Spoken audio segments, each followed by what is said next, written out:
I'm assuming I am live. Right, there we go. What up, Cloud Gamers? Welcome to CGX Cast. This is episode 13. It's pretty incredible how many of these we've done so far again. I think we have some awesome people in this panel. We have a lot to cover today. I think also, just to let the viewers know who are watching, it looks like there's not a lot of news in cloud gaming this week. So just tell you right off the bat, we should have some time for questions. So as you guys are watching and listening, definitely think about the questions and let us know. And we'll try to gather that as the podcast is going on. But to get started, like I said, we have some things to cover, not a lot of news, but there's some pretty interesting things to talk about. But before I do so, I just want to check in with the members of this panel. We're missing two people, Mark and Ben, but we have five awesome people still here. So let's get started with you, Holtz. How are you, sir? And what are you playing? What platform are you using? So I've been very lazy again this week, so I've just been relaxing on Forza Motorsport 7. It was a game that I never finished, but I really like relaxing with it, so I've been playing that, listening to podcasts, and I've been playing it on sort of Shadow and Xcloud. So Nice. it's been very Nice. enjoyable just getting me ranks up and just sort of cruising on some levels. Yeah. So do you like sim games like that, or do you prefer like more arcadey Of racing? course, of course, I love the Forza franchise, but I Right. prefer the Horizon style over the sim. But I still enjoy sim games like this or Gran Turismo. It just Cool. depends whatever's released at that time of year. Right. Awesome. Awesome.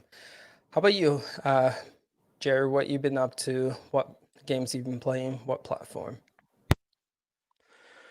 Yeah, I haven't had a lot of time, as we were talking about, to play too much, but Star Wars Squadrons for me, I finished up the campaign and been doing some more multiplayer. So that's been the main game I've been playing, and that has been a little bit on Shadow since it finally started working there, maximum settings, and just locally here. So that's the only game that I've had time to mess with. But I'm glad I did because it actually gave me time to go ahead and beat the story and just start concentrating on the multiplayer. Nice. So you've gone through the story completely. Yeah, I just Wow. kept going back to it. Like every time I had a minute, I just kept going back to playing it. I really like that game. I know it's got some hit and miss reviews here and there, but I actually think it's really good for what it is, especially for the price. That's awesome. How's the multiplayer? What's that like? I like it. I mean, they need some more modes and stuff, but you've got dogfight, or you've got the mode where it's like fighting against the armadas and stuff, and trying to do like kind of like a Battlefront 2 style where it's side versus side. But yeah, it's fun. That's awesome. Cool, cool. How about you, Sheaf? What you've been up to? What games have you been playing? What platform?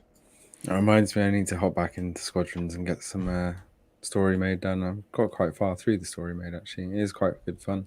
Dogfighting is immense as usual. And as with all space sims, you've got to be careful not to turn into who can turn the quickest scenario. So at least they do in the dogfighting scenarios give you some objects to go and fly through to try and break it up a little bit. But I did manage to get stuck in a few loops. So I will turn faster. Yeah. But yeah, so I've had a break from that. Mostly been jumping onto Spellbound on Shadow or Geforce Now, to be honest. Spellbound? Spellbreak? Spell Spellbreak. break. Every time. All right. It's just such fun. You know, the servers are so full that you just hop in. As soon as you start into a match, you're just instantly playing and, running around trying to figure out which magics combine the best to make the biggest explosions. And just hopping around the map just looks awesome. And to see like these magic battles happening in the distance with all these different like effects and combinations going off just looks awesome. Yeah. Just great fun. That's Apart from other stuff, just testing. That's the main one I just keep going back to just for a bit of fun. so I see you stream that game a lot, and when I watch you streaming it, I'm always reminded of Dragon Ball Z. I don't know why, but it looks pretty cool, looks pretty epic. But cool, cool. Glad you're enjoying that one. How about you, Duncan? What you been up to? What game you been playing? What platform? Okay, I've been playing all that variety of things this week. I have been playing some Grid and getting run over by people who shall remain nameless. And Big Holtz was joining in that as well.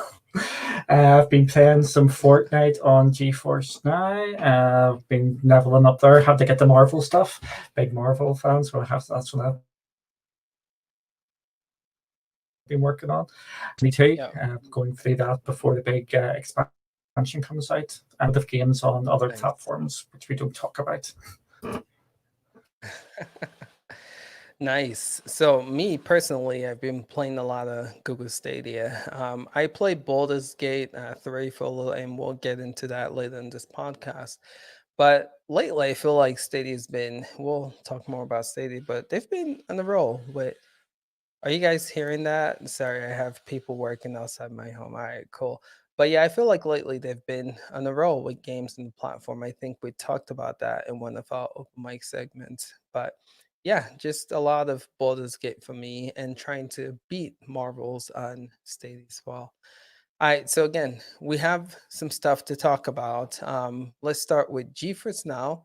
As you guys know, there were some announcements, right? Not a lot, but something, right? We have Hyperscape Season 2 bundle, which is going to be coming to the Geforce Now platform. Chief, I think you did a live stream where you were giving something away for that. But we're going to talk about Hyperscape here in a little bit. And then Apex Legend, right, added crossplay. So if you're playing on GeForce Now, you should be able to play with people who are in consoles like the PS4 and Nintendo Switch and the Xbox One, I believe, right? Apex is on the Switch, right? And then 10 games added to the platform, and those games are Assassin's Creed Chronicles, Hotshot Racing, Rising Storm, Starpoint Gemini Warlords, The Survivalist, Tomb Raider 1 and 2, Vampires, Subnautica Below Zero. So out of this news, all those added to the GeForce Now platform this week, I just want to check with the people on the panel to get y'all's thoughts on these games and these news coming to the GeForce Now platform. So to get started, Jared, what's your take on the GeForce Now news for the week? Well, you guys know I was excited to see crossplay for Apex Legends because we've been talking about that for so Right, long. And right. I actually didn't think it was going to come till closer to the end of the year. So that was really cool. And Hyperscape Season 2. Geforce Now did a really good job this week of kind of marketing the Apex Legends and Hyperscape Yeah. news with their own platform, Right. even though it really affects for everywhere. And I thought that was pretty freaking good. Because anyone I talked to this week was like, Hyperscape Season 2, Geforce Now, Apex Legends crossplay, Geforce Now. And I'm like, man, they're doing a pretty good job with that. So that was interesting to see. And for 3 weeks in a row, we've gotten the Assassin's Creed Chronicles games. It seems like they've just been kind of filling that out. And one I thought was cool was Vampire, because I've played that game pretty much all the way through before. So anybody looking for an interesting game to play, that's a great one that hit there. So I was excited for the news this week. I thought it was great, and I thought it was pretty genius the way they tied in those two games with their own platform. True. I think removing Shadow, Apex, and Hyperscape are two games that pretty much are only available on GeForce Now when comparing to all of the other cloud gaming services. Yeah. So in a way, it's a way for them to flex their muscles a little bit, right? Hey, if you want these updates, you can check it out on GeForce Now, which is cool. And it's funny because everyone keeps saying how GeForce Now or NVIDIA is not that serious about cloud gaming, but it kind of seems like they are. They have most of the dopest free-to-play titles, right? I mean, again, you can play these games, and even Fortnite, the biggest one, you can play as much as we hate it. Yeah. It's got Fortnite. Right. You can play it on Stadia still. You can play it on Xcloud game streaming or Gamepass, whatever. Yeah, Fortnite, Apex, and Hyperscape coming to Stadia would be and great. Leagues of Legends as well is on GeForce Now too. True. So huge free-to-play titles. How about you, host? What's your take on the GeForce Now news? Well, I wasn't really paying attention much about Hyperscape, but then on YouTube I actually saw the trailer by Ubisoft, and I was like, this looks really interesting, Season 2. Then until I realised it was Hyperscape, it was like, the blackout. We have to reset the Hyperscape and people have been lost. And I'm like, This looks interesting. And I was like, wow, this is going to be really exciting for people that like all these new skins, DLCs, and weapons.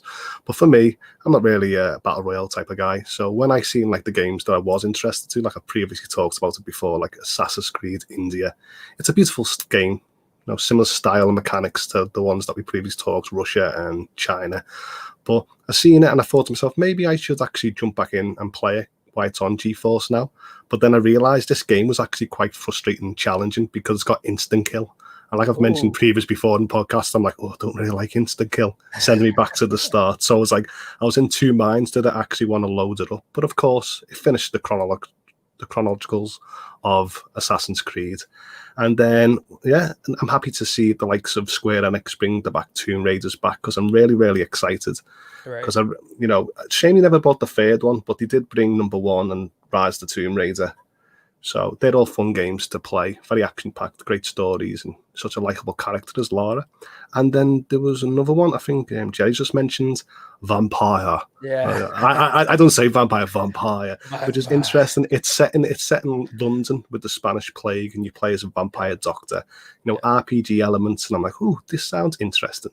And you sort of feed your characters with knowledge, and the more knowledge you got, the more you can unsolve stuff, and then you have a chance to eat them if you want. But that looked really interesting, and I thought to myself, I really love that supernatural meets, London culture. Yeah. So I might actually dive into that one. That's a game that came out on Switch recently, and I was kind of jelly because I wanted to play it. But again, I kind of just migrated from the Switch to cloud gaming, so I'm glad it's in Geforce Now. So it's a game that I've always, I've always overshadowed it with other games. Right. But now it's on cloud, I don't have to download it. I can just click on it. Exactly. So true. How about you, Duncan? What's your take on the Geforce Now news? I'm hoping I'm not lagging out anymore here. And the Geforce Now news, consistent again, coming out, as the guys have said there, the Hyperscape stuff again, they're really promoting that. Carry on. Again, it's just the Epic partnership is definitely getting pushed. Has Vampire been on free in Epic yet? I don't think it has as yet. I don't know. Has it been free on Epic? That's a great question. I don't think so. I believe I paid for mine, and I don't think it's been free on there yet. Okay. I think that might be coming up as a free game now. For sure. Yeah. But with the games, it's nice and consistent, and we've got the games coming back. The Subnautica games are really good fun, so I enjoy them. I've had a fair bit of them. So again, they're just banging them out, being consistent, and they are taking it serious. I think we've discussed this over the last number of weeks now, that they're building themselves as a companion service to PC users, and that's going to be their niche going forward. And you can't really knock that. No, if they do that, I feel like they're creating a category for themselves, right? I like what Microsoft is doing. They said, hey, we're going to be a companion for people who already own an Xbox. It's just going to be pretty much, again, play Xbox in the cloud. They're not trying to do anything different. I feel like by Geforce Now taking that approach, hey, if you're a PC gamer and if you want to play PC on the go in the cloud, that's what I like, that clarity when it comes to marketing for them. So true, good point. How about you, Chief? I know you streamed Hyperscape, right? And you had some thoughts about that. What's your take on the Geforce Now news this week? Yeah, I'd just like to start off first of all saying, I think Geforce Now's got its niche, right? They're not trying to take on Stadia. They're not trying to take on Xcloud. Right. They are, like you say, a companion service. Play your Steam games, play the games you own, play your Epic games, play Ubisoft games on your PC, your Mac, Shield TV if you've got it, or mobile. Great. Or Chromecast now. I keep forgetting. Sorry, Chromebooks. I keep forgetting they've got Chromebook support now. So I'm a PC gamer, so being able to just play those games without having to go and download them and obviously maintain them all the time is very useful. Right. Hyperscape is a funny one. I think that it seems to have had its day already, and it's a real shame that Hyperscape seems to be pretty much dead in the water for me. I jumped in, I played for a couple of hours, and none of my games were full. Most of my games weren't even half full, and Hyperscape is a really challenging game, so I think it has put a lot of people off. The faction war stuff makes it a lot more interesting because a lot more people can revive you, and it's like can be 50 or like 5 teams of 10 to 20, so it can get quite good as a battle scenario, but as you said, that instant kill really does kind of get you, and you can just be kind of shot out of nowhere, and that's it. And if your old team's kind of all over the place, it's just too much of a mess. And I keep going back to Spellbreak, so it's kind of a testament to Hyperscape. Right. But you got to kudos to Geforce Now. That's how many free to play Epic games now. You got Fortnite, Hyperscape, Spellbreak, Rogue Company. They just keep coming. Yeah. So hopefully one of them will stick. But I think Hyperscape is probably going to slip into the realms of other battle royales that disappear from the ether. There seems to be a few, obviously, battle royales that have stuck around for the long term, and I think a lot of newer ones are finding it difficult to get back into that territory. As for Subnautica, that's fantastic. I saw loads of people complaining that Subnautica left. Was it last week on the 2nd? It was one of the list of games that got removed. Obviously, they managed to work that out and get that back in. And the community are really starting to show their force now, and it's really good to see. Subnautica, I think, was one of those. But I've forgotten the name. Holtz might know. Paranoia? Some new horror game that was just released on Steam. A bunch of the community pinged the developers and said, "Oh, we really want to see your game on GeForce Now." And then the next day it suddenly appeared. So it was absolutely fantastic to see that developers are like, "Oh, okay, yeah, we can just go and tick this box and get it on GeForce Now, and people can go and play." So it's great that the community is making that shift and starting to get onto the publishers and get those games onto GeForce Now. So it's really good to see. True, true. So my thing with Hyperscape is really interesting because I don't see that game being advertised and marketed as much. I mean, I think that might be the issue with that. I mean, as you guys know, streaming the game by a popular YouTuber, streamer, Twitch streamer brings, popularity to the game. I think that's why, Fortnite is so popular.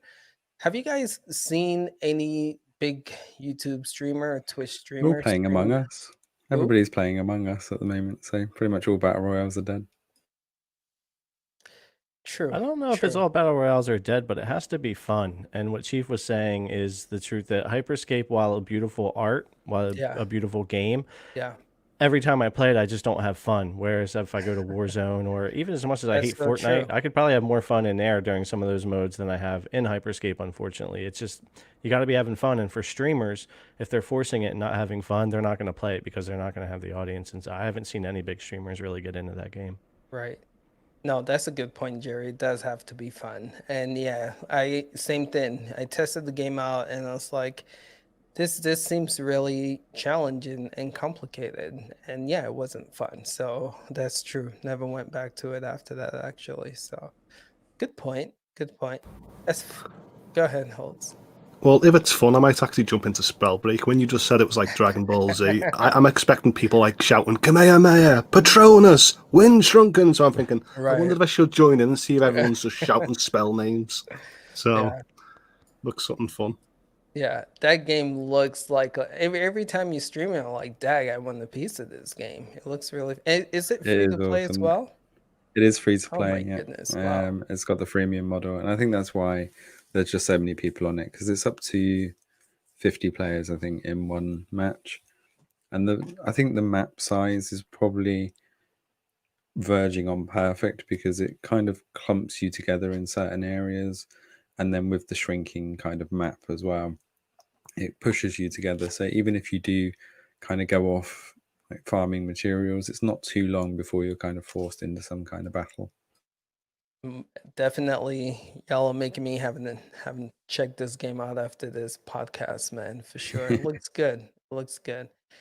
All right, so that's all we have for the GeForce Now news. Me personally, I haven't played any of this game. Like I said, I've been on Stadia mainly for this week. But yeah, I'm excited to try some of these games out, especially I know Spellbreak is old news, but I do want to try that game out in GeForce. Who am I kidding? I've been playing Rogue Company and GeForce. I always play that game. But apart from that, though, haven't really played anything much that came this week. So we're gonna move along, and again, people in the panel, if there's something I'm missing or if there's something you guys want to talk about, just feel free to jump in. But we're gonna move into the Google Stadia news.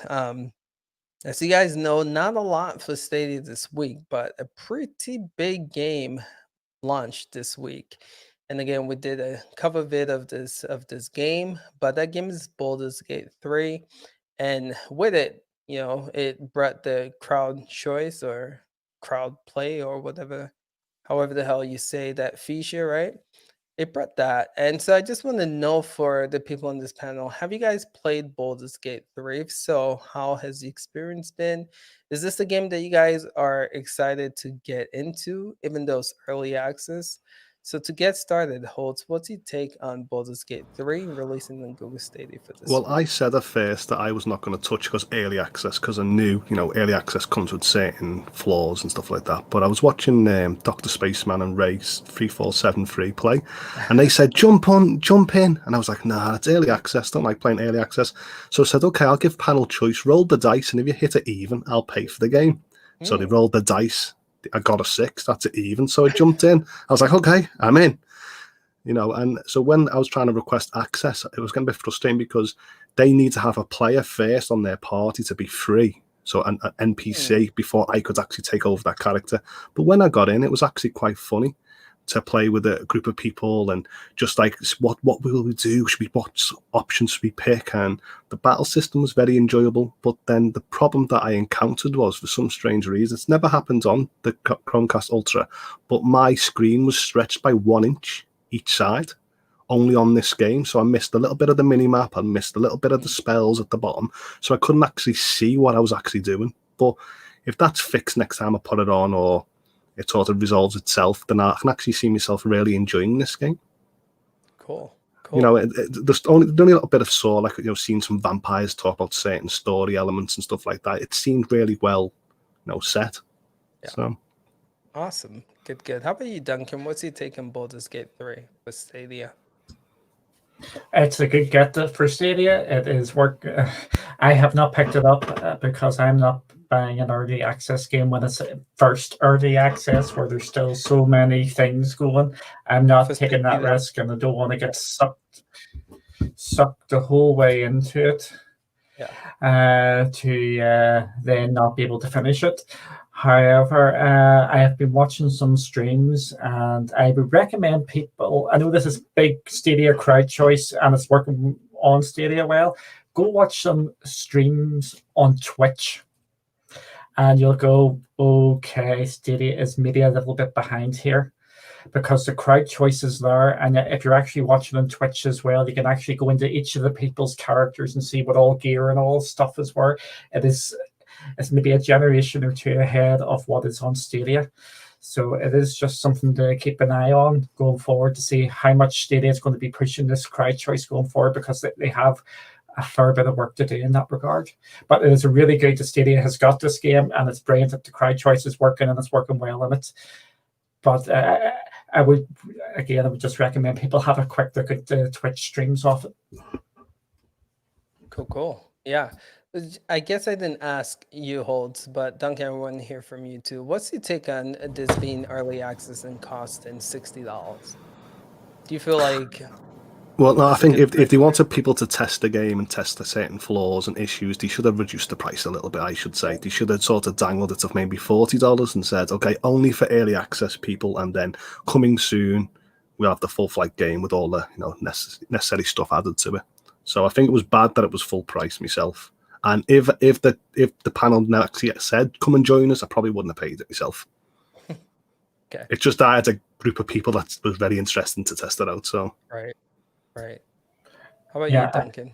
I am similar here. If I'm going to buy an early access game, I'm not buying an early access game at full price. It would have to be slightly cheaper. I have picked up early access games before. I don't really like buying early access games, but they have to be priced accordingly. So was it £50, $60 for an early access? I am not touching it.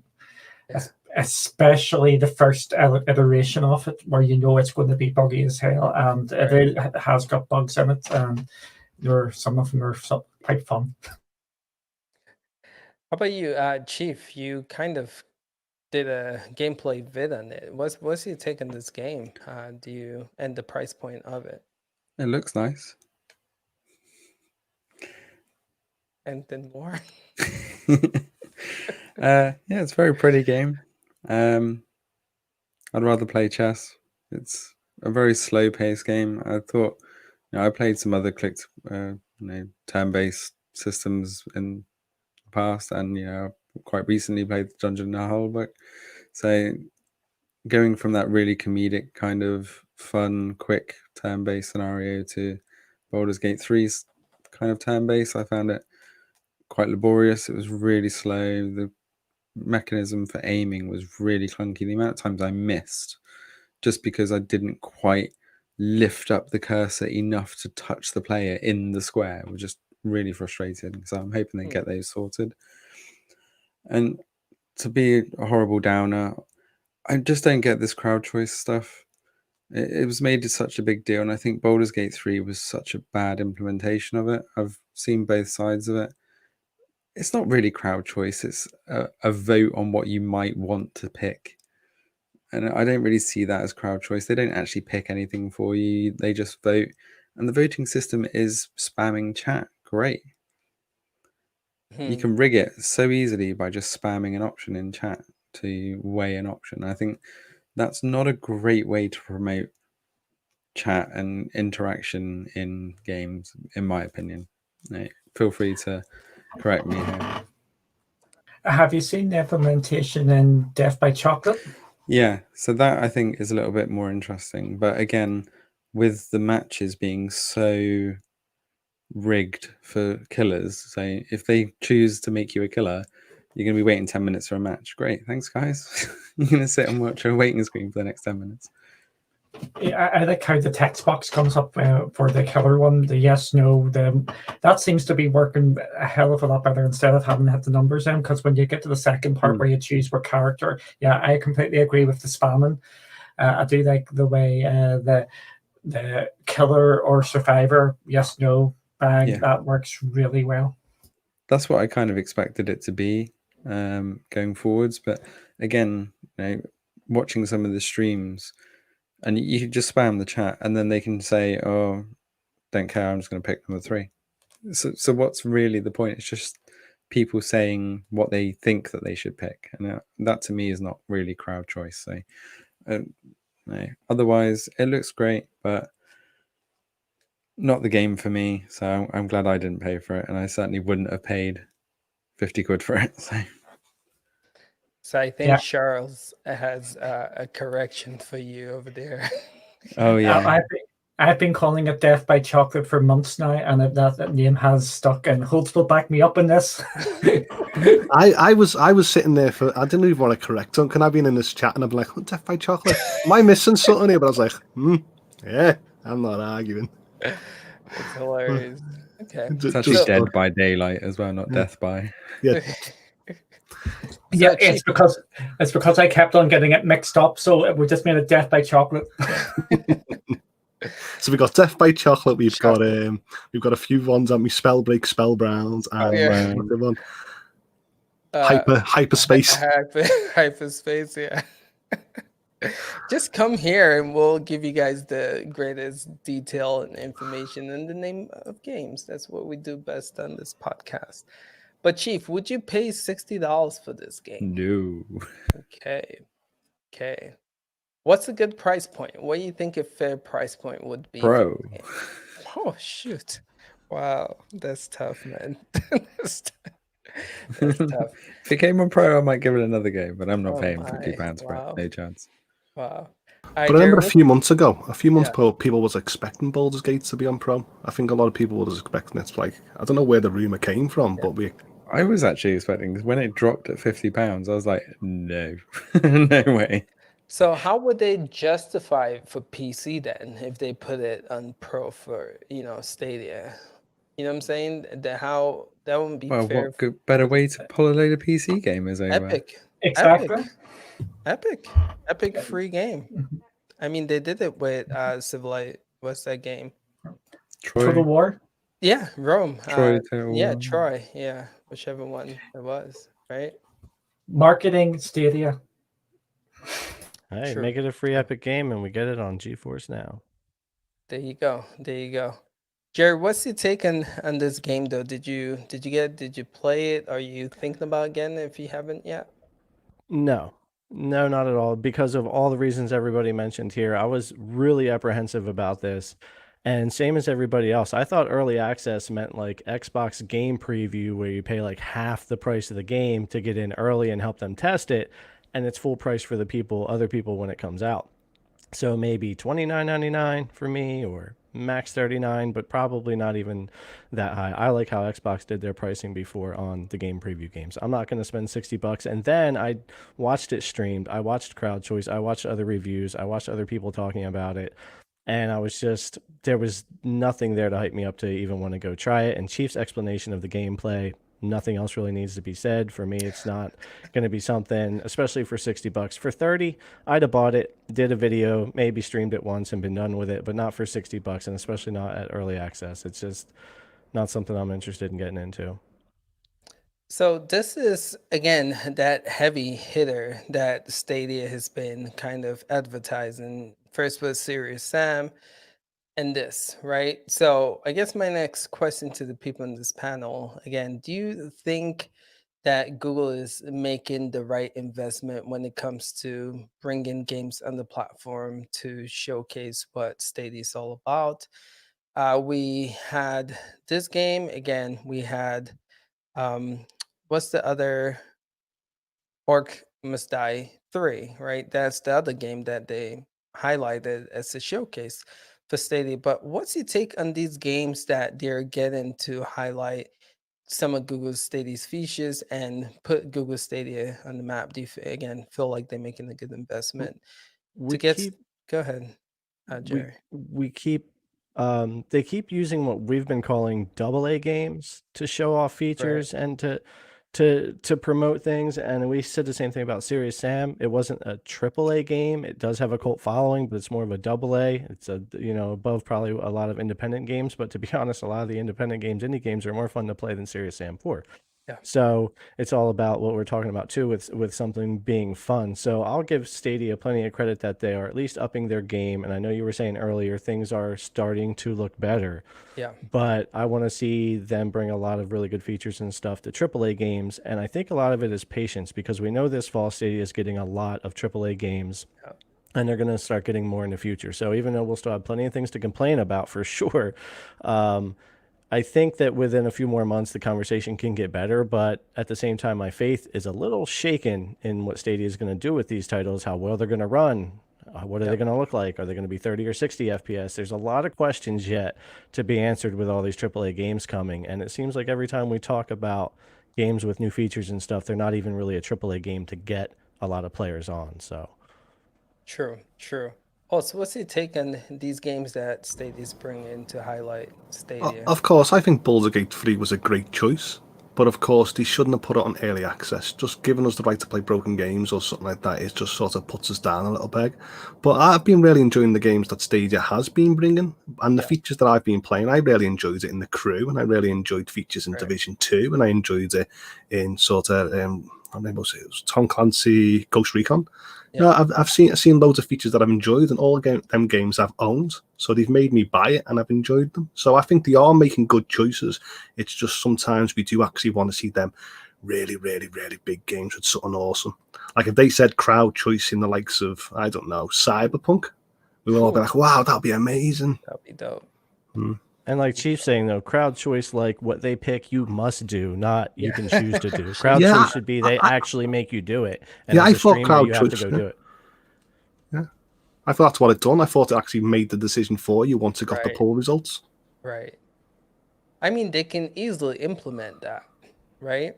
I mean, it's just, they can implement as Duncan pointed out, that's what you get a yes no. Well, you get a 2-box killer or survivor for the crowd choice on Dead by Daylight. So, and then it chooses that for them. So that's the way that we'd expect it to work, not spam 1, 2, 3, or 4 in chat to rig a poll, and then the guy go, No, I'm going to pick Yeah. this one. Yeah. Just seems Agreed. poorly done, Agreed. in my opinion. Duncan, what's your take on these games that Stadia is bringing to highlight? Okay, everybody's going to be shocked here. I think I'm going to agree with Holtz here. And I think they're picking the right games, but they need to be picking more games. The games they're picking have been good games, in my opinion. The Baldur's Gate 3 is a winner, and we actually seen that on the launch night when that big YouTuber picked it up and he said, "This isn't working on Steam here. I can't download it." Yeah. Bang, straight into Stadia, download it, and he's now a Stadia convert. It's like the games they're picking have a cult following, but that's the thing. They're just a cult sort of following. They're not really come here, grab you by the Henry Halls, and really pulling you in to go bringing everybody in. And that's the problem at the moment. I have said this for a long time. It's not about getting all the games on Stadia. It's getting the right games on Stadia. If you want to implement all these features, there's games out there which would be easy wins. Go for the crowd choice one. The game I want on Stadia with that is Slay the Spire. Boom, you've got your card choices. Tell them which cards they have to pick up. It's just silly games like that, but you've got followings as well. They really need to start making a splash. And as Jerry said there, I am getting concerned. We're getting these big games coming next month. Or at the end of this month, and we do not have a Scooby-Doo on how they're going to perform, especially with the new consoles on the horizon. How is Watchdogs Legions going to perform in Stadia? Is it going to be 4K 60, or is it going to be maybe 4K-ish, but 30 FPS when all the new consoles are going to be pushing everything under the sun with their ray tracing and all this sort of carry on? Stadia could look like a second-class citizen even more this time next month. Okay. So from what I'm hearing, you guys are saying even with we know AAA games that come in like Legions and Valhalla. Are you guys concerned? Something here in the panel, you guys might be concerned about how it will actually perform in Stadia. Well, I think they've set themselves up with Baldur's Gate 3. I think this might have been almost their last test before the big three come, should we say, the big three AAA games that are coming in a month. And they managed to convert a couple of people with the quick download, install, play. People couldn't download it, or I can't remember how big the download was, but it was quite a big download. So if you haven't got a great internet connection, you're going to be waiting a couple of hours because they didn't let you preload. And Steam crashed, I think, because everybody was trying to download it. So for them to hop on Stadia, that was a huge win. Well done. That's exactly the type of marketing that they should be doing. And that might put people in the mindset for things like Cyberpunk and Watchdogs Legion, where they're going to be 60 to 90 gig downloads.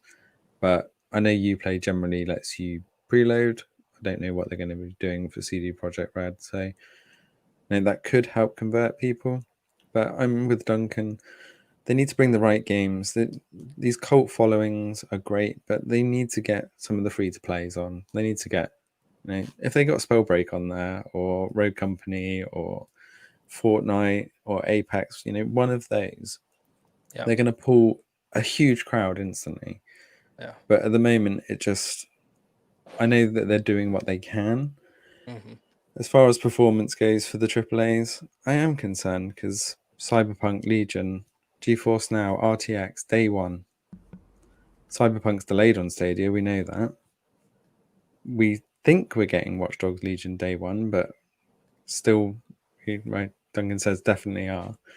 But whereas ray tracing, we know it's got ray tracing, but Stadia's been very quiet on that front. So it's going to be very interesting to see. And I was really hoping for some kind of Uplay Plus announcement on Stadia that was still waiting for, promised this year. Legions and Valhalla, I'm not going to buy them on Stadia when Uplay Plus is supposed to be coming, and I can play them on Shadow, maximum settings, or Geforce Now under my Uplay Plus subscription. So I really think that they should sort that out before those games release. Yeah, I mean, Good point. I think personally, Duncan, you hit it right in the head. These are decent games, and again, I'm glad that Stadia is working on bringing these games. Again, huge cult following, and I think that's why they invest in it. Or Must Die again has a huge cult following. Baldur's Gate, huge one too. My thing though is I hope they're not paying a lot of money for it, right? So, Chief, I think you're right on. They can go ahead and bring those other games, those free to play games like Fortnite. My thing is, I hope they're being wise with their expense. I hope they're not paying like millions of dollars to get these games as like highlight games while they can be investing it in other games that I think will bring more exposure to Google Stadia. But overall, not bad games, but it'll be good to see them be aggressive. I mean, doing stuff like Microsoft did with Bethesda games, being that aggressive to get some pretty killer AAA games on Google Stadia. It's just my take on it for sure. Uh, Anyone else want to add to that before we move into I'm really happy because I've already pre-ordered Immortals, and I'm already decided Stadia's going to be my way for Valhalla and Watchdogs, and I will give them a little pass, up to 4K, so close to 4K as much as you can get, and I believe they're going to hit 60 FPS. And with me, I think comparing it to the consoles, I can let it slide a little bit because it's over the internet, but I do believe that these games are only going to run on 4K 30 FPS on consoles, or you can sort of have an upscaled option on consoles and have a higher frame rate. So I think the console is going to do exactly what Stadia is going to do in performance and graphics this fall for these games. I think it'll be really cool to Chief when you or Jerry when whoever does the comparison for these games, Valhalla and Stadia and Geforce Now. I cannot wait to see which one plays it better. That's I why me think and Chief want Uplay. We can't yes, buy all yes. these games, but we're gonna have to because we have to Yeah. see, and we're all concerned about their performance. Yeah. With me, these 3 games are probably going to set me back 180, and they're probably going to set me at the same 180 hours. So I don't have time to jump into Uplay's back catalogue. So just having these 3 games now is what I actually want from Uplay at the moment. So I'm happy just to invest in that money and then worry about when Uplay is coming out maybe next fall. Yeah. I was excited for it, but now because it doesn't look like it's coming out anytime soon. I don't care for the back catalogue. There is enough Uplay games on Stadia now. Another game to warrant the $12.99 a month subscription in my book. So the fact that there's 2 bigger games coming as well, I'd still pay it. Another game that people are forgetting, and I keep forgetting about this game, is Immortals: Phoenix Rising. That's another game, right? That would be on Uplay Plus. I mean, Ubisoft has a lot of great titles coming right now. And yeah, if Uplay Plus comes to Stadia this fall, it'll be a thing of beauty. I hope, fingers crossed, that it is a thing this fall. But cool. So Destiny, guys, was on Stadia's Newsweek this week, right? A new event. Festival of the Dawn, I believe it's every year they do this. It's kind of like a Halloween theme where the tower is all decked out. I used to be huge in Destiny, so I used to look forward to this event. But just want to know, I know Chief is pointing to Duncan down there. I know you are into Destiny, but it's way. But yeah, just anyone excited about this? I mean, for it to make the highlight Newsweek this week shows that the Stadia team is kind of pumped for this. But anyone gonna get on Destiny to play this new event going on? How about you, Chief? What's your take on this? I keep forgetting about Destiny until I want to do a cross-platform comparison against everything because it's probably one of the only games that's pretty much everywhere. So it's a great comparison game. I did put a ton of hours into it. I put 40, 50 hours into it initially. That's not it was free. Hours for Destiny, man. Yeah, which is still, like you say, a small dent. Yeah. But there's just so many games that are too long running for me to be able to invest in right now, and especially with Legion and Cyberpunk coming later, that my time is reserved on that. And Spellbreak I can just hop into for a quick couple of games. Destiny 2, needs more investment, and I haven't got the time to invest in it at the moment. So I missed the last event. I might hop in to see what this event looks like, but I don't really have the time for it at the moment. But it's great that Destiny 2 is still getting new content, and it's still got quite a good player base. So it's good to see that that's still continuing. Okay, cool. Duncan, what's your take on this event coming and Stadia highlighting it? Just before I talk about that, we haven't really got much to say. I forgot to mention during the Watchdogs, we got it confirmed that Watchdogs, the complete edition, is coming to Stadia as well later this year as part of the season pass. It's not coming same day as other platforms, but it is going to be coming. So that's another game, and that'll be another game for Uplay Plus. So that's something to keep an eye on. With Destiny 2, I play Destiny 2. I just log into Destiny and just go around shooting people. That is all I do in Destiny. If I just want a game to just go right, chill out to, it is go in there and play a strike or two. I've started picking up my Halloween candy, so I don't know what I'm going to be doing with that because it needs completely relooked. I haven't got Scooby-Doo what I'm doing in Destiny. But yeah, I am going to be spending some time and seeing what I have to do to spend this candy on to see if I get any funky gear. Cool. Jerry, what's your take on this Destiny event coming to Stadia and the Stadia team highlighting it? Well, it's actually good because it's one of the few games that I'll play on Stadia from time to time because of cross save. So even though I still complain about the player base because it has cross save, that's fine for me. I can jump on and play it, and it works really well. I wish there was more cross buy when you got the expansions and stuff like that, but yeah, you still got to buy it for both. So I've bought the expansion for Stadia and for PC and for Xbox. So because I play it everywhere, but it's just convenient to be able to do that. So I think it's really good. I've got hundreds of hours in Destiny D1 and D2.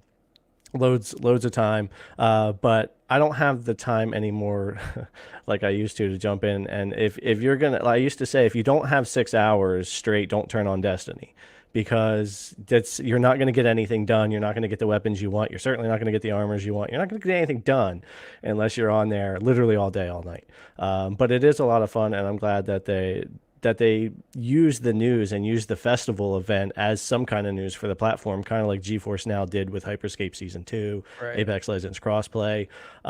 So yeah, for me, Destiny and Division 2, probably two of the best games for me on Stadia to play. They run the best, look the best, and they have all the cross features that make them work well. So those are the two games I actually probably do play the most on that platform. I just hearing you say that, Jerry, I'm thinking like, again, trying to figure out why they're highlighting this, right? You see what Microsoft is doing with trying to get Destiny, like Xbox or Xcloud, to be the destination for Destiny 2. I wonder, again, Stadia started off with Pro getting Destiny. I wonder if they're trying to like, just say, hey, don't forget about Destiny still here on Stadia, even though Microsoft is making that push for it to come, under the Xbox family umbrella. But yeah, pretty interesting. Well, they're making that push too because the Series X and S are going to have some serious graphical upgrades coming to Destiny, and that's one of the big pushes for Microsoft on that. I believe PC will be getting those upgrades as well, so it's going to definitely be a different looking game on next-gen consoles and PCs here soon. True. What's your take, man? I already thought it was Halloween themed with all the ghosts and wizards that were already in the game. So that's me thinking, But anyway, on a serious note, I've got Beyond Light already pre-ordered, and I've got a few Shadowkeep missions to do. So I'll happily jump in for this festival and actually sort of grind a little bit before the new one comes out. So I'm happy to see the push because it'll convince me to jump in it. Cool. Chief, did we get to you? Did we get to you in this? Yeah, right? Destiny. Yeah, it's that one. Okay, cool. All right, so Age is saying once Destiny gets you hooked, you have such a time sink. I love it though. Agreed, man. I invested a lot of hours into this game for sure, and yeah, it's a good franchise, a good game. But again, you definitely have to have the time if you want to really. I wish they would bring back the SRL Racing League. That was actually one of my favorite things in D1. It came out around Christmas, and I could not stop playing the Racing League. It was great. Yeah. Rainbow Six does this too, where I guess like this is the thing, but they bring events and take it out. I just wish they'll leave the events that it bring, because people enjoy it for a few months or weeks, and then it's gone. It's gone. All right, so that's all we have for Stadia this week. Again, if I'm missing something, forgetting something, people in the panel, just let me know. Yeah, there was some big-ish news for Stadia iOS logs. The Stadium app, we've got videos up, both CGX and Jerry, of how to play Stadia on your iPhone until it gets removed, which might happen. Which was pretty cool. However, what is exceptionally cool is the fact that it didn't work fantastically. The home screen wasn't in the right aspect ratio, and the Stadia controller didn't really work. Only Bluetooth controllers work.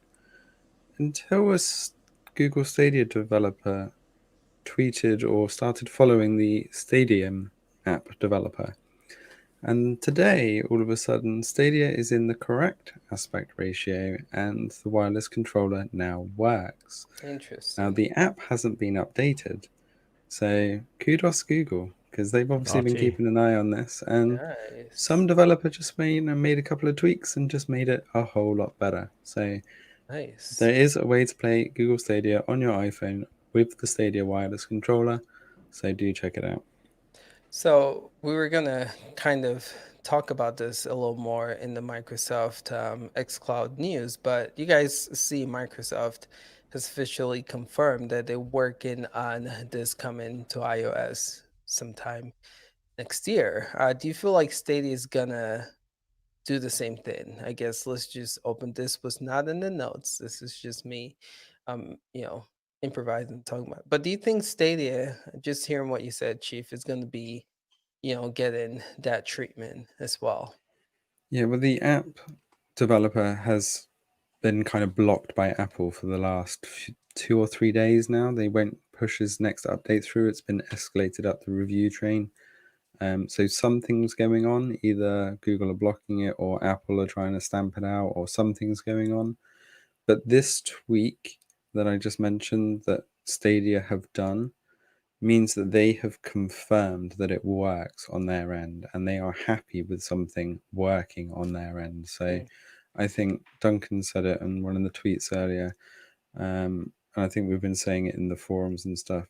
We expect either a Chrome update or a Safari update coming soon, or them just lift that kind of ban on what devices, what screens can play it, so that Google Stadia would officially support either Safari or play it through Chrome. I think this app developer has inadvertently saved Google a whole ton of R&D and red tape, and it's kind of opened the door for a way for them to do it. So I think Google will jump on this. I hope so.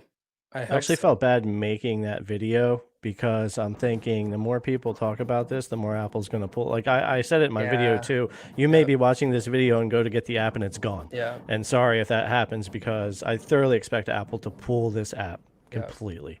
But I think Stadia will bring it to Chrome. I don't think it'll be in Safari, but I think it'll be in the Chrome browser, and I think it'll work. Yeah. I'm really surprised it hasn't been pulled yet, honestly speaking. But yeah, I fear the same thing too. But I'm glad though. It seems like a lot of people are using it and it's working pretty well for them. So good. Well, that's why I'm not getting my hopes up, and that's why I always bang on saying I want a native app. But I think we mentioned this when Luna got announced and how they got around it. They were using like a PWA, I think, through podcasts we mentioned. So, and when we see them doing it, I don't know why Stadia and the xCloud don't actually just follow suit and say, "Hey, we've breached the terms, not breached the terms, followed the terms. Here's our link, goes to our service," and we all enjoy that way. So I'm not really worried if it is a native app or not, as long as I'll be able to play it from the official sources. So just curious, we'll get to Luna in a bit, but do you feel like they got some type of permission from Apple to get that going? No, it was in the terms and conditions. They're saying that you can actually use a progressive web applet. Okay. So that's how Luna sort of looked in the terms and conditions and said, how do we get around it? Oh, there you go, perfect. So this is why they can't pull the Stadium app from the store. They might be able to delay the updates, but they can't pull it. Because if you look at custom browsers that can change the user agent on iOS, there is a ton of them. Some of them charge, and they have never been pulled from the App Store. And technically, you can do this, but they just didn't have the Bluetooth controller support. Well, Stadia just circumvented Bluetooth controller support because they now got the wireless access in the progressive web app, which is not even a web app. It's just a web page with JavaScript in it. So they can do that in Chrome. They can do that in Safari quite easily. So the fact that Luna was touting it, I think, was a mistake on their part. Either Apple weren't aware of it and are going to start trying to crack down on that side, or it's part of the Amazon special deal where they already had the reduced rate on App Store rates and in-app purchases. But that did open the doors, and Boosteroid has been doing this. You can play Boosteroid in Safari with an MFI controller on your iPhone now, and you have been able to for a long time, which is that gateway to a virtual machine, essentially. So I don't think Apple can do anything about it if they do it through the website. And I'm really surprised that Google didn't do this as part of an experiment like they did with Android some time ago. So hopefully this just gives them the kick to get it done. Yeah. That's why I'm sitting here scratching my head. The fact that no one else has thought about this or, implementing this with the cloud gaming service.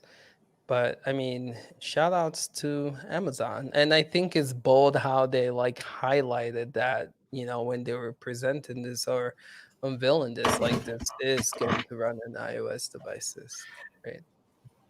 As far as I remember, they have already said during the presentation that they were speaking to Apple.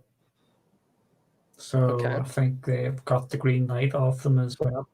So it's all above board, or maybe not above board with special percentages, etc., with their special relationship where they work with each other.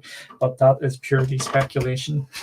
I would, that's, again, it's a bold move to announce that. That's what I was thinking too. Maybe they are, talking to Apple about this. And so that would make sense to me for sure.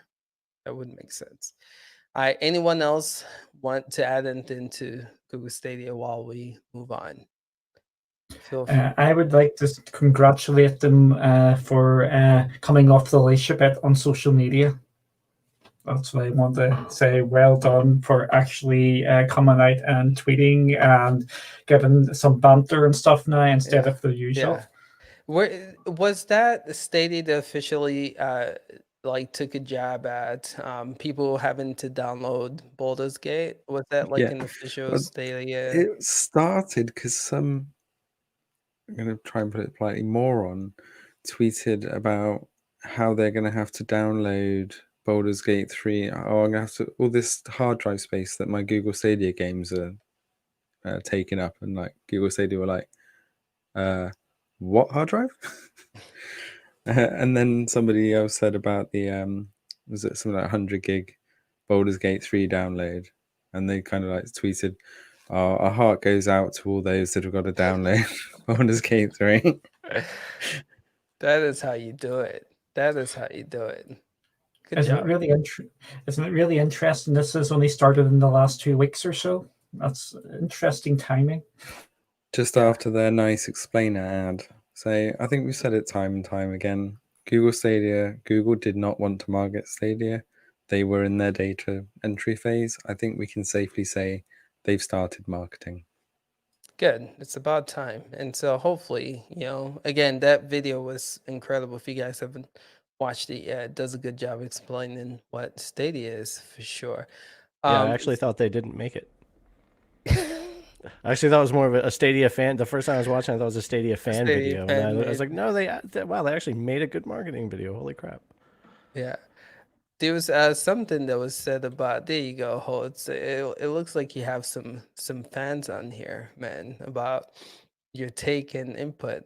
007 says, always love Holtz takes. He's kind of my kind of gamer, says Ben. So there you go, man. Kudos to you. It's that Holtz explanation. I was telling you last week. It's addictive. You did say We're waiting for the Holtz channel. Where's the announcement? Where is it? When one compliment comes, the rest all follow, and then you get the negativity. Awesome. Thanks. So let's move to Luna, right? Again, just another week where news has been kind of silent for Luna. And again, we're in October. Hopefully, this should be releasing sometime soon. So, just want to talk to the people in the panel and just speculate a little bit about why you think we're not hearing anything about Luna as of late. I have a theory, but I'm not going to say it yet. Just want to hear what you guys have to say about it. So, to get started, Duncan, what's your take on this? Why do you think we are not hearing anything from the Amazon team when it comes to Luna? We haven't heard anything out in the open from them, but their Twitter account is quite lively. They are tweeting away there, so they're starting to build things up like that. But they're beavering away in the background. I'm not sure if you've seen the ad for their Tokyo. They are pushing majorly into Japan, and they're trying to get a lot of Japanese developers there, and they're basically giving their business model out there. So there is lots of things going off in the background. Why they're maybe not really speaking that much, I think they're just biding their time and they're ready to go. We've got something happening later this week, isn't it? This week in Prime Day's happening this week, so we may hear something around there. Marchie doesn't think that. But I can see lots of interactions on Twitter, and there is actually movement, but there's no big, massive singing and dancing and all that sort of carry on. I think when they go, they are going to go big, and they're going to come out from the traps. I think this was just setting everything up, getting we're out now, and we're coming for you, basically. Kind of like the calm before the storm deal. Right? Yes, and we also have, maybe they wanted to keep their head down over the last couple of weeks because of the game being killed. I think that may be, So that may be a reason why they're being a little bit calmer, because they knew that was coming. But I think we're not too far away from them really stepping up. Cool. Good points. How about you, Jerry? What's your take on why we aren't hearing much from Amazon about Luna? Yeah, I keep hearing Luna only available in the United States. But is it? Is it? Right. But no, and I think it was either last week or the week before. Chief really had said it best that putting out the early access thing and saying sign up was them getting those numbers, how many people are interested, how when they go on launch day, I'm sure they don't want an insta crash of the servers where they had literally no idea how many people to be ready for and this and that. And like Duncan's saying, a lot happening behind the scenes. And I have no doubt with the presentation we first saw and with the way that they're advertising Luna, how it's set up, the games that are going to be coming, the channels, not having to buy games, all this kind of stuff. Just like Duncan said, they're going to come out pretty big. Even though they're going to be in early access, which I think is brilliant because it's what I think Stadia should have done. I said a million times, be early access or be beta. If you're in the data gathering phase, fine, but don't say you're a full-fledged product yet then in that case. So I think being in early access, being ready, and I just could be wrong, could be proved really wrong here, but I think Amazon is just watching what everyone else did, and they're actually planning, spending money, prepping, and getting ready for a service that a lot of people are going to like. But we'll just have to see. I'm waiting for that email every single day. I'm tired of seeing my Amazon shopping. Hey, every time I see an Amazon email, I'm like, I'm in. No, I'm not. Like literally every email I see. Right. Hopefully we hear something soon from the Amazon team. What's your take on this, Holt? Why do you think they're so quiet? They've already announced what they have to say, and that's why I think they're being quiet, because they've got nothing new to say. And if they actually do say something, it's just going to open to speculation. So where Duncan just said they're going to sort of relate to Tokyo, as a gamer like myself, now I'm actually starting thinking, where's my Bandai Namco? Where's my Konami? Where's my Sega? Where's my Yakuza? And I'm starting to write a list now. And I'm like, that Luna, you better deliver now. So, you know, speculations just creates hype in the community, and it's unfair for Luna to actually produce these if they haven't actually got them. So I think it's better just to keep quiet, get your demographic in the States, see how it works, and then expand it to people and keep the beta for maybe a year. Just keep that brand, and then no one can really tell you off. Yeah. I'm interested to see just again, Duncan mentioned Asian Japanese market. How cool would it be if we saw like a Square Enix channel, right, from them? Like, how dope would that be? Near the Armada, right? Final Fantasies just making their way onto Luna. I mean, that would be so dope. Give me a. Yeah, That's what I want. yeah. Seriously. So, Chief, what's your take on this, man? Why do you think they've been so silent as of late? I said it before. All hype, no action. I think they're not ready. I think they're as ready with Luna as they were Crucible. I think they're ready. I don't think they're going to be. We heard loads of stuff about delays previously, so I was really surprised that they came out with any announcement.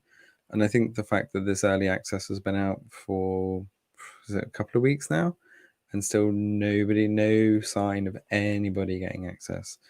I think that's just a tell that they're building the hype.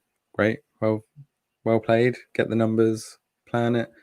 But I think they've probably learned their lesson from Crucible that they need to get those numbers and do a lot more number crunching and do a lot more planning. So I don't think we're going to see it for a good few weeks yet, and I don't think we're going to see it outside of the US this year, personally. So I'd be like to be proved wrong. It looks like a great model, but it also looks like the Geforce Now model.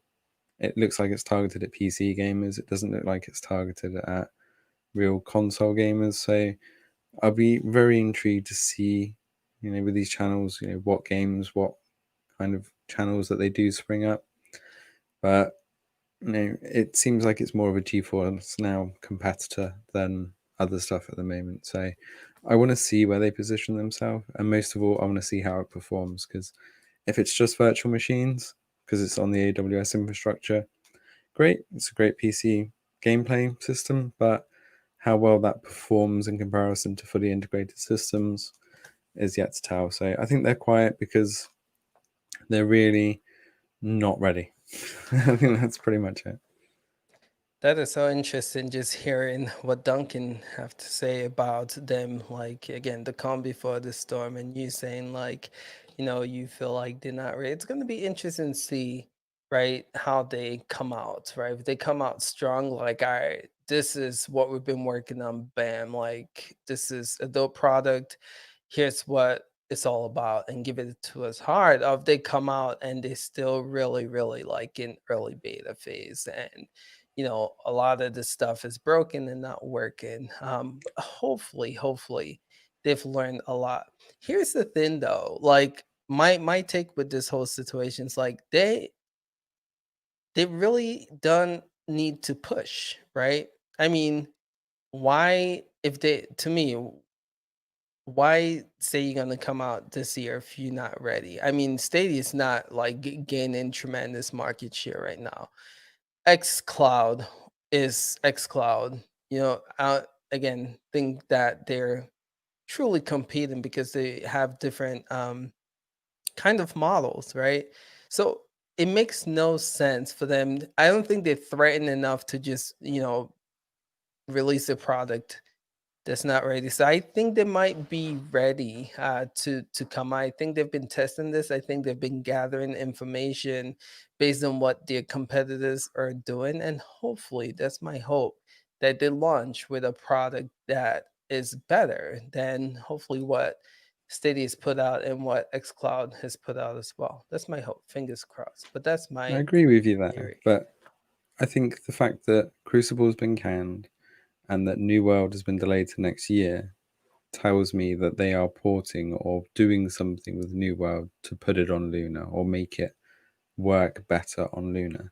So the fact that that's been pushed back to early next year would tell me that Luna is not going to be ready either until closer to that time. So I'd be happy to see Luna this side of the new year, but I personally don't think that that's going to happen. So I think they're building the hype because they wanted to get their name out there. They don't want to be forgotten.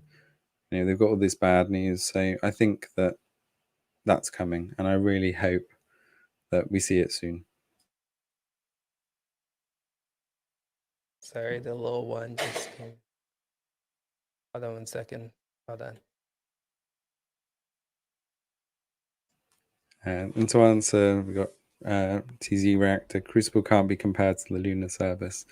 If you follow Amazon games, you would know that Crucible, as well as New World, was built on probably the backbone of what AWS, what Luna is going to be built off, the Lumberjack service, the AWS infrastructures, all the rest of it. So the fact that that was probably one of their tests just tells that things aren't ready. True. Sorry about that. The kiddo came in here wanting to sing happy birthday. Well, my birthday was yesterday. Anyway, uh, keep going. Sorry about that. But yeah, I do think everyone has interesting thoughts and things to say about Luna. But we'll wait and see. The year is almost done, so hopefully we'll hear more about Luna coming pretty soon. Again, kind of bummed out that people who are not outside of the states won't get to experience the service, but hopefully they gather all the information that they need to make this available ASAP to other countries for sure. All right, cool. That's all we have for Luna. Again, not a lot of news here, but again, it's pretty cool just hearing what you guys are saying in the comments. That's why we're trying to bring it into the podcast and to the stream. You guys have a lot to say about that stuff. So, but we're gonna keep moving to the next segment. So you guys know, something that I've been kind of hoping for is Xcloud coming to PC, and there's been rumors that when it is available, it's going to be 1080p, and you guys have heard me complain a lot about the 720p resolution and how that's not an enjoyable experience. But recently, Microsoft Phil Spencer has confirmed on Twitter that is being worked on for PC, and hopefully we should be seeing this soon, right? So just want to know for the people on the panel, what's your take on xCloud officially being confirmed that it's coming to PC from Phil Spencer? So to get started with this, Duncan, what's your take on this? Not surprising because we've known about it for a while now, since April, May time. It was Windows Central had that big piece, and they were talking about it. It's good to hear from the big man himself saying it's coming. The questions about it is it going to get the bump? Is it going to go up to 1080 at least, if not higher, with it going to Series X next year to 4K? Right. That is my only concerns about Gamepass on PC, is what resolution it's going to be. Mobile phones 720p is absolutely dead on. It's not a big issue, but going on to the PC, and I'm assuming you'll be able to get it on other stuff as well, it is going to start to be a bit more noticeable. So that is my concerns about it. But I think this isn't shocking news, especially with him also saying he's going to put it to iOS. So we're going to see it in a browser, do you think? I'm just putting it out there for people. But yeah, I'm happy that it's coming, and sooner the better, because I would know there's a load of people who want to actually play it on the PC. Yeah, true. It would be great. Again, one of those people. Definitely bring it to PC ASAP. Jared, what's your take on this? Yeah, it is something that we've known about for a while, but definitely waiting for it to come to PC because laptops, and that's going to be a big area for that, and that's going to be probably 4 or 5 laptops around that I'll be wanting to mess around with xCloud on there, and it's going to come to the consoles, Series S, Series X, and a lot of people are like, well, why would you want to stream xCloud when you could? Because you could try a game before downloading it, and if you really like it and want to play it with ray tracing and ultra settings, you'll download it, or you could stream 1080p 60 just to get a feel for the game right away. So I think that's another really good option for them. So PC, Xbox, it's coming. I'm sure it's going to be 1080p 60. I don't think you'll see that 1440p or 4K until next year when they start rolling out the Series X blades. Right. But that's okay. Geforce Now at 1080p 60, even on my 1440p monitor, still does a great job. And Microsoft could do something with upscaling as well. It's not as talked about, but there's a lot, because the AI upscaling from the NVIDIA Shield with xCloud at 720p looks surprisingly good on a 65-inch 4K TV. I was really surprised to see what that box could do, what the AI could do with 720p, taking it up to 4K. Of course, it doesn't look like native, but it looked really good. So they could always implement something like that in the meantime, but I don't even think they need to. 1080p 60 PC consoles is coming soon, along with the that feature to stream from your console to your iPhone through the native app, being your own xCloud. And that's something they had promised 2 years ago at an E3, is that your Xbox will become your own little xCloud server, and you'll be able to do that as well. Absolutely free. You'll never have to pay for that. And so, if you're home and wife wants the TV, or, you're running down to the park or something like that, your Xbox will fire up, stream that game to you. The light won't even come on. Nobody will even know you have it on. It'll be in a lower power mode, and then it'll finish shutting down when you're done. I think it's just another really good feature for people as well, and it's just going to be free. So your own free cloud gaming right there. Truth. I think the PlayStation had something similar called Remote Play, and I do have to say and I've tried that we actually did a video on it. It wasn't that great of an experience. I think it's great. Again, what Microsoft is doing really well is offering options for every type of Xbox gamers. But I think it's a good option, like you were saying, Jared, when the wife is watching TV, it's a good way to just, on the DL, turn on your Xbox and play. I just hope they, up. I don't know what they can do to make the performance better. But when I tried it, it was You'll great. be using current gen, right? This will be on Series S or X. Right. So it's going to be That will help. And of course, your marked upload speeds improvement. are going to take that into effect because you're your own server at that point. Yep. But I've used the current system on a lot of laptops where I'll sit at the couch while she's watching something, and I'll stream my Xbox to my laptop. That's been a feature for many years from your Xbox, and that's always worked really good for me. So if they can pull that off in a similar way, I think it'll be a neat feature for people. Cool. Holtz, what's your take on this? Of course, I welcome it. I welcome for the people that are happy with the 720 or 1080.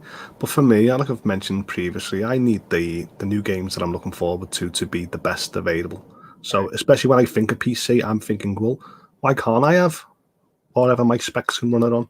Or if I wanted to download it, or if I turned it on a PC by going, well, I don't want to turn on a device that's supposed to be unlimited potential with a great internet speed and all this, and then still be capped at 1080. I still don't want that. So, and plus, of course, I don't want to turn a well, my PC is quite big for the form factor. I don't want to turn that on just to play 1080 or 720. Yeah. I'd rather just stick to sort of the mobile gaming if I have to on a tablet, laptop, or phone. Yeah. Until they actually sort of increase it. True. Good points. Chief, what's your take on this? Yeah, I think it's needed.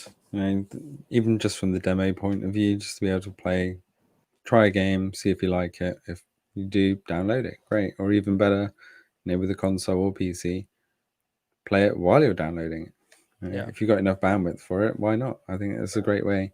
Oh, it's going to take an hour to download. Great, I can get a couple of levels done in that time. And then once it's done, up your res. And then having your private streaming, again, I think the Series S or X will make that a lot better. But as long as that's, like Holt said, not capped at 1080, because if you want to download the 4K game and then stream it to your phone at 1080, you're going to be a bit annoyed, or another PC or laptop. And I think that's where they need to really kind of concentrate. As Duncan said, 720 on most mobiles looks fine. It plays okay. But then when you put it alongside something like Geforce Now or Stadia, which is even only 1080, the difference is huge. Stadia, playing Doom Eternal on Android, as I showed in the video, Stadia is only out in 1080 or possibly even 720 on mobile, but the contrast difference and the quality difference just on a mobile screen was absolutely huge. So if they want to push that as a feature, then they do need to up that quality somehow. So even if they kept 720, that quality needs to be improved. So maybe it's just a bitrate issue. Or maybe it is just that slight bump to 1080 that made that huge difference. So I really hope that we get that soon. And, them pushing for iOS, I think it's just them, again, trying to put their games everywhere.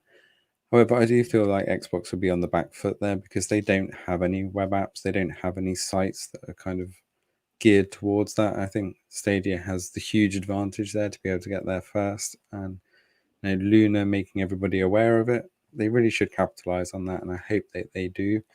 Otherwise, Microsoft's got the software teams. They could probably throw something together within a month and get something up there. Still streaming the 720, but hey, it's on iOS, so screw everybody else.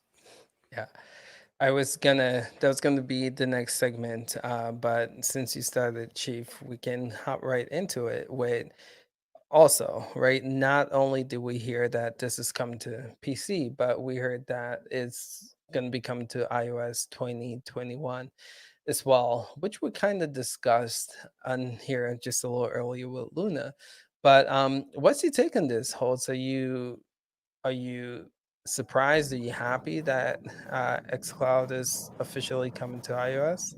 Well, as an iPad user, of course, I'm excited to see it come to iOS. I just want all cloud services to come, and it's really paid me hearing what Apple's had to say the last 2-3 months. But now I've actually heard that it's coming. I'm really excited, and I actually, once again, with the resolution and HDR, I want it to be up to what my display can actually handle.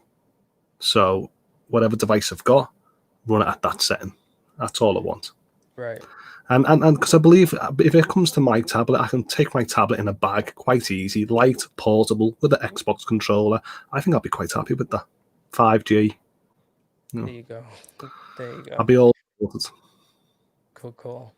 That's something Jared- Shadow is really good at, native resolution of your device. Yes. That's Oh and my when Holt said goodness. that, that's the first thing I thought of when I play Shadow on my iPhone. It spells out my exact resolution of the screen I'm on.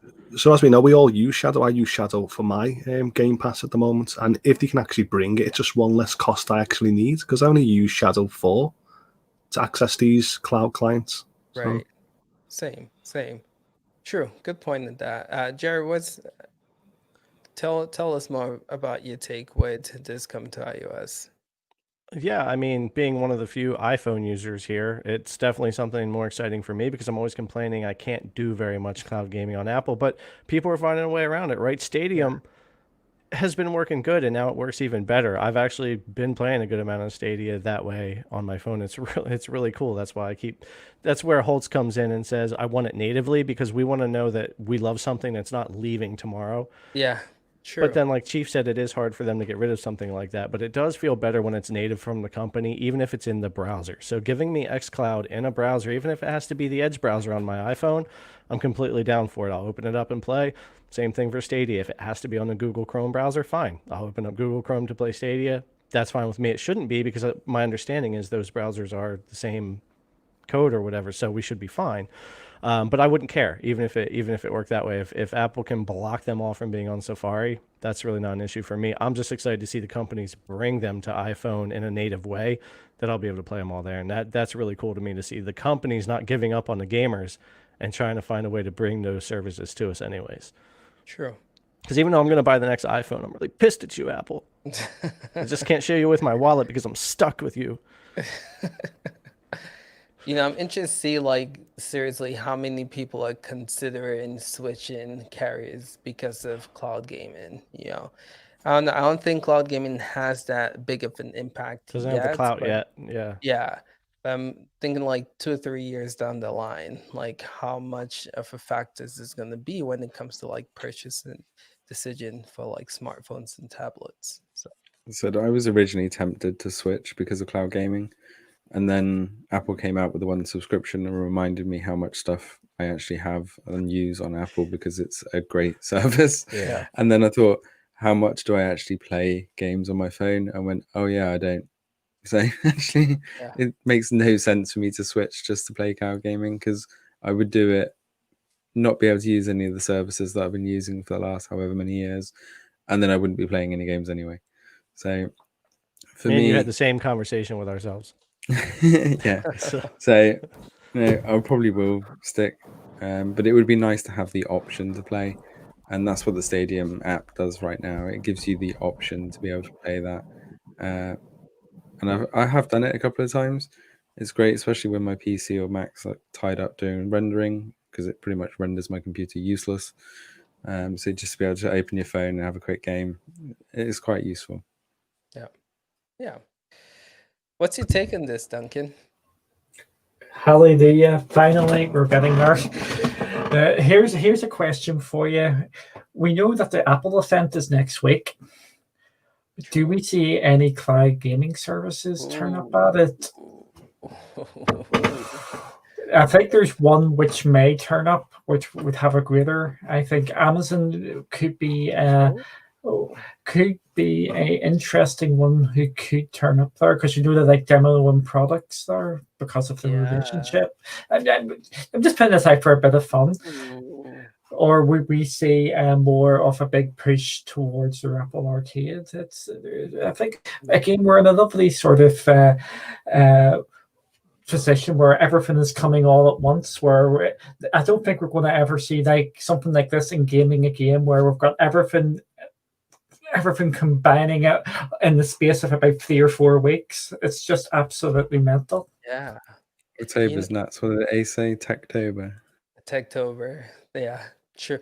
But no, good point, because actually something that you did see with Samsung, they actually made a space to introduce xCloud. And then you see Google do that at their event with Stadia. So who knows? Maybe, do some type of partnership to where they're going to, where they're going to make a little segment to display Luna. And maybe that's why they've been so quiet for so long. But yeah, good take It on wouldn't that, be the though. first time that Microsoft or Google turned up at an Apple event either. So you can't rule any of them out really at this That stage. is true. That is true. I agree. All right, so that is all that we have for. I just Go wanted to ahead. say, anyone that actually partners with Apple is going to be huge, because Apple's not very innovative. I don't find them very innovative because I think other companies do it before them. But because they're Apple, they go, look, we've brought out something similar, and everyone goes crazy for it. So I Right. think if they go, look, we've brought cloud gaming, or we've partnered with someone, I think the amount of fan base will actually go, wow, cloud gaming's amazing if Right. Apple promote it. Well, True. the thing with Apple is they're not always first, but a lot of the times they are better. So it's not that it's fanboys, it's just that they take the time, they refine, and yeah, usually it's late, but generally it's a more rounded product and just higher quality. So that's the reason why I've ended up going with Apple for quite a lot of services, music and video especially, because the quality is there and the tie into the architecture is there, and the ecosystem just, it's smooth. So those transitions, and I think they're becoming more of a service architecture, and the one subscription just pushes that more. So I think there will be a big play for Apple Arcade, because that's becoming part of the subscription, because nobody really wants to buy it, so it probably needs to just give it a value add with everything else, Right. which is a great thing to do. So I'm really hoping that we do see the likes of Google with the, yay, here's the browser's open, you can now play Stadia and Luna in your browser. I think that would be a great thing for iPhone, but who knows? We could be in for a big surprise. So this kind of popped up, and I kind of want to highlight it because I think money speaks for Apple, and you're saying you don't see why they would promote it. I think personally, of Amazon, we know they have the cash. If they're paying Apple, again, we talked about this in one of the podcasts. Whoever who gets an Apple's device is going to pretty much, make out big. So if they are paying to get, Apple to push their product, I think it's a win-win solution for the both of them, because Amazon is going to pay Apple, and then Apple's going to push Luna's. I would say, if anything, that would be the reason why they would promote Luna, but we'll have to wait and see. But again, I think it's a good point for us to look forward to this Apple event, right? So cool. Anything else with Luna? I don't think there's much to cover. We're kind of close in time. It's crazy because I didn't think we would have a lot to talk about, but apparently we do. But let's move on to the next segment, which is the PlayStation Now. It's crazy because this is one of the first times we're actually taking time to cover PlayStation Now, and that is because things are happening for Sony in the PlayStation Now. So in October, there's some pretty decent games released to the platform, and this made me go back and actually test this platform out. So Those games are Medieval, Days Gone, and Friday the 13th. And I've spent some time, did a video on Days Gone, and I have to tell you guys, I was really impressed by the performance. It looked good, it felt good. And so I would go as far as to say my experience with PlayStation Now was actually better than my experience with Xcloud. And like I want to know, right? Imagine if Sony really took cloud gaming seriously, bringing all the first party exclusives. So something else to mention, Days Gone is going to be leaving January 4th, 2021. Imagine if Sony did what Microsoft is doing by bringing all the first party exclusives to the PlayStation Now platform. I think this would be a game changer for PlayStation. Yes, they can improve by updating their infrastructure, but again, it's dear, and I feel like they only have a little to do to make this platform competitive. So I just want to talk to the people on the panel. What's your take on the PlayStation news? And do you guys think the PlayStation Now at its current state is decent enough to compete with Stadia and xCloud? And if not, what upgrade would Sony have to make to be competitive? So to get started, Jared, what's your take on this? Yeah, this is a good conversation for PlayStation, and we've had this before. And I think that the only real changes they would have to make, and we talk about resolution all the time, but you're right. 720p 30 on PS Now sometimes is actually better than some of the other services, even sometimes running at a higher resolution. It's Right. really interesting. So you're right. It doesn't feel like they would have to do a lot to get us up to 1080p 60, 1440p, whatever the case may be. Exclusives leaving the service for me is a no-no. Yeah. Microsoft has kind of set the precedence with Gamepass that, yeah, we get games that come and go, but not exclusives. They Yeah. will stay there. And now that's going to include Bethesda and so on as those get added, which means Doom Eternal's not going anywhere. Right. So things like that. So they need to just lock down to where exclusives don't leave. I want to see them day one. They can rotate third-party games and then work on the streaming resolution quality from there. And that would pretty much make them competitive enough for now. And I've said before, if they start dropping all their exclusives, PS5, the next God of War Ragnarok, all of that day one on PS Now, and just increase the service a little bit, I would be willing to pay probably double what I pay now if I knew they weren't leaving. I'm still mad. I got halfway through Spider-Man, went back Yes. on to play, and it was gone because I forgot it was leaving. Like, it's your exclusive. It's your biggest exclusive. They Yes. had more PS Now signups when Spider-Man came than they had in a long time. I had so many friends that never had a PlayStation. They're playing Spider-Man on their PC, and then it was gone before they beat it. So that's the kind of stuff with exclusives. They got to Crazy. fix that. True. Agreed. 100% on with you on that. And my save's not even going to carry forward to my PS5 for Spider-Man. They already confirmed that. So when I start playing the remastered original, my save is gone anyway. I got to start over. So, like, what is that? That sucks. Xbox doesn't do that to you. I still have Yeah. Xbox saves and 360 saves and everything else that Yes. carry forward. So true. So true. Holtz, so let's get your take on this. I was very upset with PlayStation Plus because I was watching the PlayStation event with Chief, and it got announced that they're bringing a PlayStation Plus, was it PlayStation Plus Now collection? Yeah.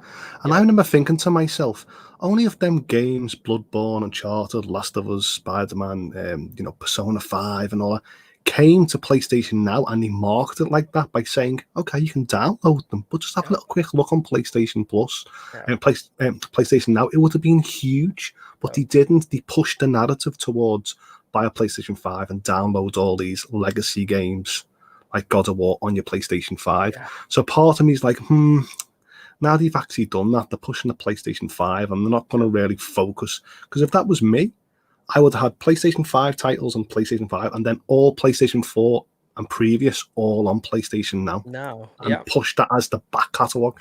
That's what I would have done, and that's what I was hoping to see. Yeah. And because they haven't done that, it makes me have no hope for how they're going to go forward. Yeah.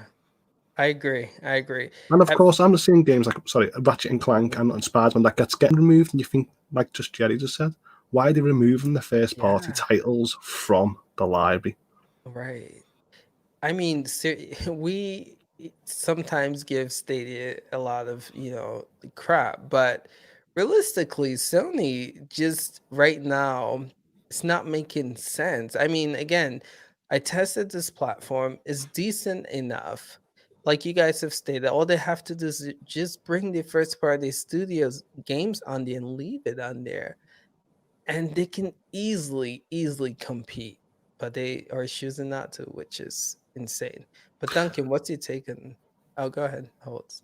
But the best thing is about, like, we see games like the Order 1886, and I Yeah, think that was an amazing game. And I great think game. a lot of people just, pushed it away and moved forward. But if you can bring Sony exclusives back onto the platform and just say, look, you don't have to download it, it's cheap to play, just try it. It actually might put more spark into bringing back these Yeah, titles, yeah, or the studios get more interest and create something new. right, So I think with them just actually pushing it, they're just becoming forgotten, all these hidden gems. right. I mean, Killzone Shadowfall launched with the PlayStation 4, and Guerrilla Games moved over to work on the Horizon Zero Dawn franchise. That game was brilliant, and not a lot of people, got to experience that. It'll be really cool if they say, "Hey, check this out. It's an old game that people have forgotten. Check it out on PlayStation Now." Right? That would be really dope. But again, just another missed opportunity. Duncan, what's your take on this? Oh, it's all good fun. It's PlayStation are not trying to be Xbox, and they're trying to be more like Nintendo, where their prized possessions Yeah. are treated like that, and they don't want to just chuck them out there. So that they lose their value. They're trying to go for the long term sort of route, because Nintendo games never really go down in price. I think they're trying to do that with PlayStation as well. So they're trying to keep their stars still stars and not muddy the water. The word around the campfire, and from what I'm hearing and things, is that PlayStation Now may be introducing what Jerry brought up during the Xbox talk, that you may be able to demo games before you play them. So just like you could start streaming them to see what the crack is before you actually get the full ones down. So that's going to, again, that is not confirmed. That is just, I've seen a number of reports about that in funny places, which may be getting leaked or sort of maybe leaked out. But for PlayStation Now, it is a bit of a mess. I could argue the PlayStation Now probably has better games on it than Game Pass.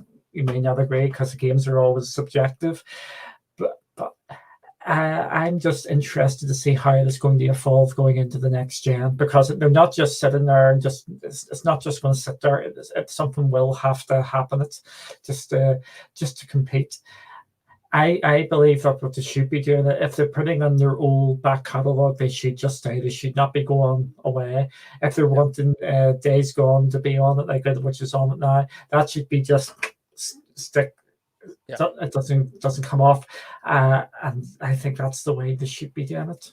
Yeah. Hopefully, again, they learn from all these. I think what you mentioned about like Sony trying to be like Nintendo, holding the exclusive as like pride possession. I hope, right, what Microsoft is doing with Game Pass, that this is a wake up call to both Sony and Nintendo of how to do this better. Because again, missed opportunity. And yeah, speaking about Nintendo, they don't even have a cloud game.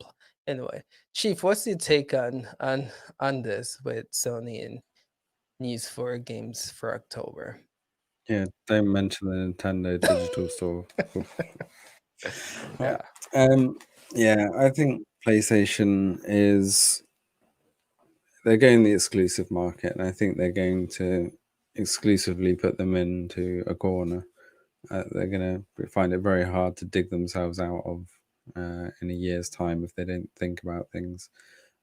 As Holt said, we were watching the PlayStation event or the Sony event, right. waiting for some kind of PlayStation Now announcement, and then they The PlayStation Plus collection. Yeah. We're like, what? Hang on, you've gone backwards here. You've taken your PlayStation collection or PlayStation Plus that you've got now Right. and made it worse.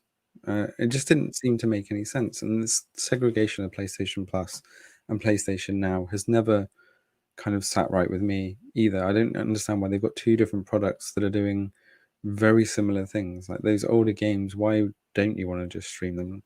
Why do you still want to, especially on a PlayStation 4, take up that really valuable hard drive space with these really old games that you might just want to try?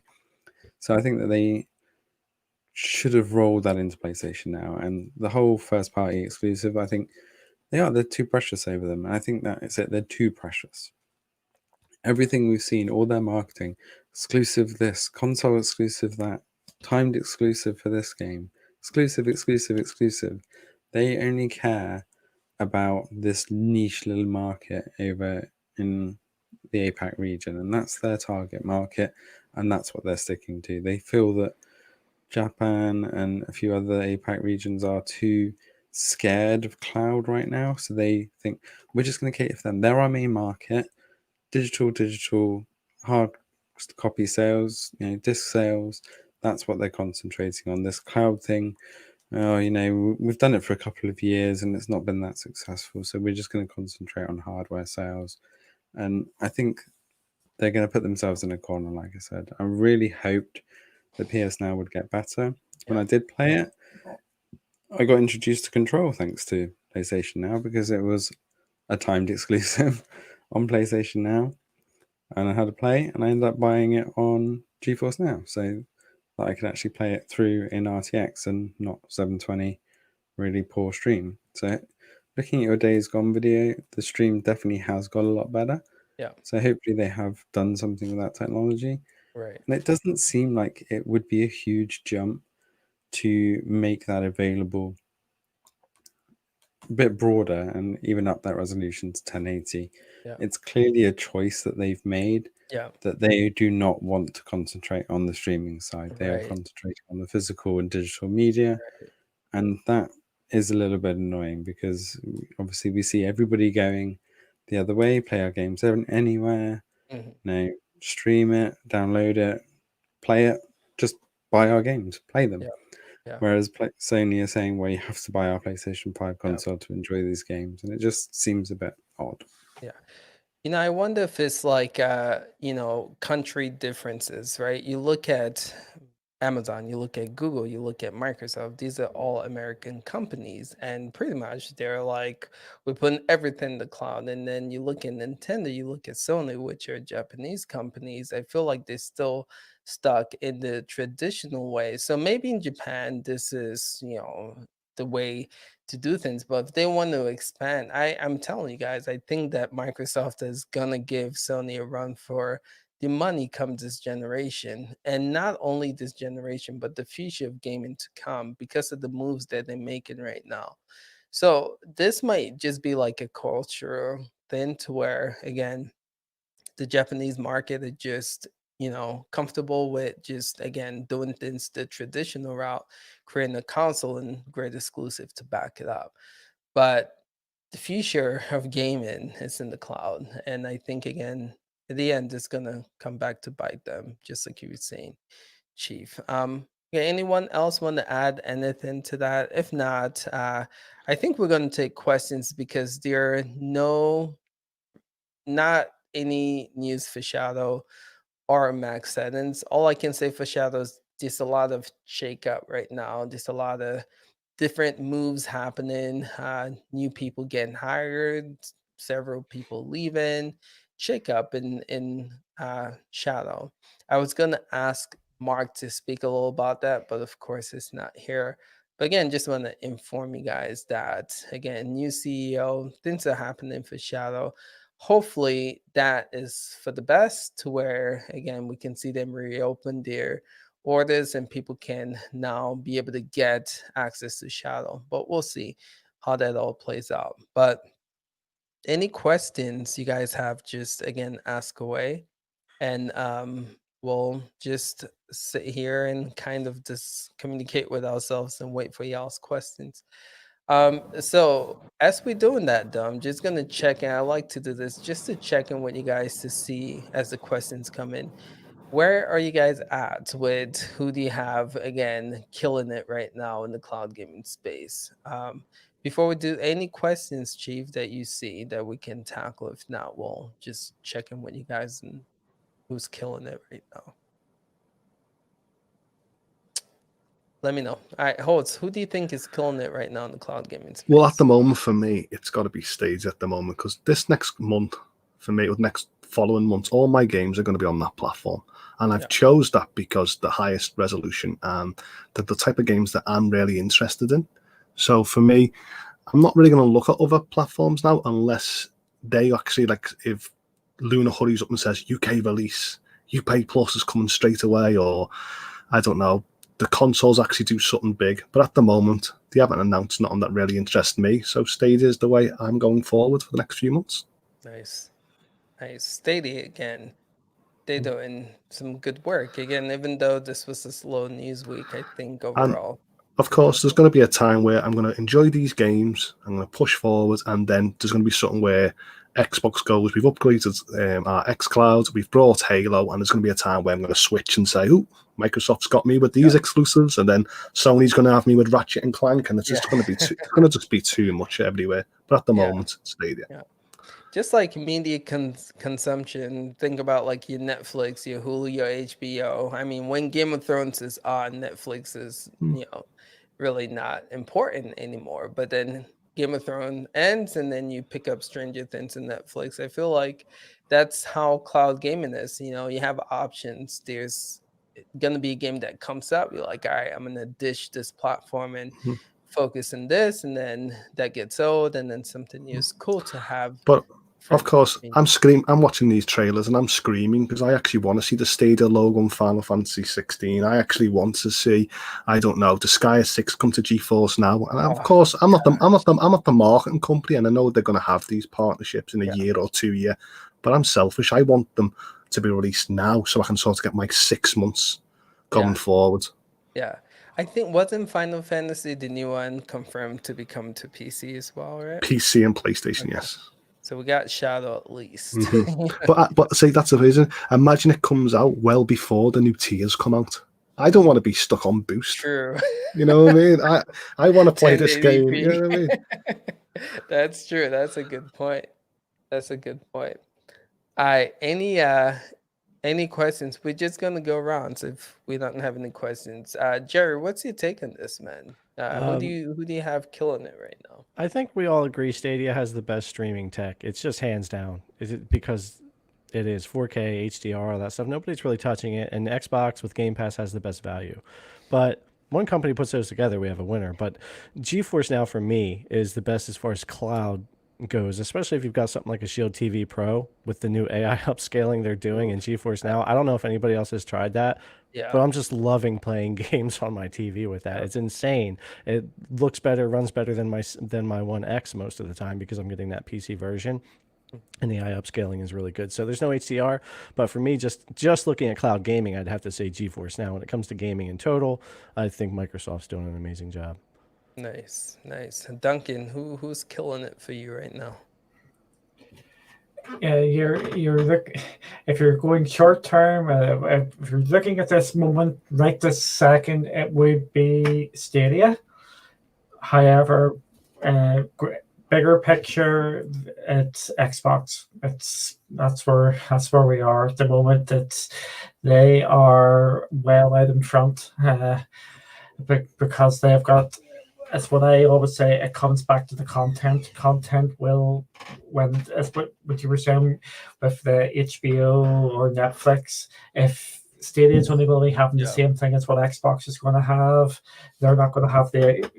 Xbox is going to have the exclusives to pull you in to subscribe to them. But again, I think we have to get out from this mindset about which one's going to win, which one's going to lose, and which one's going to be forgotten about. We're going to just flip between all of them, depending on what we bring going forward. And I think that's what we have we have to think of. Going back to what Holtz was saying about the logos and logo gates and such like, may have been missed this week, but Luna got its first logo on the Watchdogs Legion's trailer. It was there at the bottom, so I think we are a bit closer for it coming out than people realize, because they're actually advertising on Watchdogs. So I forgot to add that bit in there. Good point. Good point. Stadia currently, but future Xcloud or Xbox. Cool. So we have a question by Age. Did any of you guys have on live? I think you meant, I don't know if you mean hated it at the time, but you said rated it at the time. That means good. Go ahead. Yeah, he really rated it. It was really good for its time. Okay, it was way ahead of its time. Yeah. Sure. Especially as most of us didn't have the internet speed to actually take advantage of OnLive properly. I think it was 56K, right? Modem. I mean, dial. It wasn't cable, right? No, it was. I used cable for it. I was on about 50 or 100 meg at that time. Go Virgin. Yeah. So if you had cable in your area, then you might have been lucky enough to be able to use it. But it was too ahead of its time, unfortunately, because it needed that bandwidth, and the masses did not have that bandwidth. As you said, a lot of people were still on dial-up at that time, so it was not a great experience for quite a lot of people. Now, my friend, he took the mick out of me with OnLive. I remember playing OnLive, and I was going, "Don't worry, the games will come. Look at this. Look at this grid. It's amazing. Look." No, and he was going, "It's not better than PC." I'm going, "But it will be soon. Soon it will be, and the games will be coming." And each month he was like, "Where's them games?" And slowly it just went. So I'm like, it's ahead of its time, but no one supported it as much. And I was like, "Oh no!" It just reminds me of the 100 meg broadband scenario. I can't remember the company, but they actually started in my local area, and they were digging up all the roads to put down the world's first 100 meg lines, and then they went bust halfway through.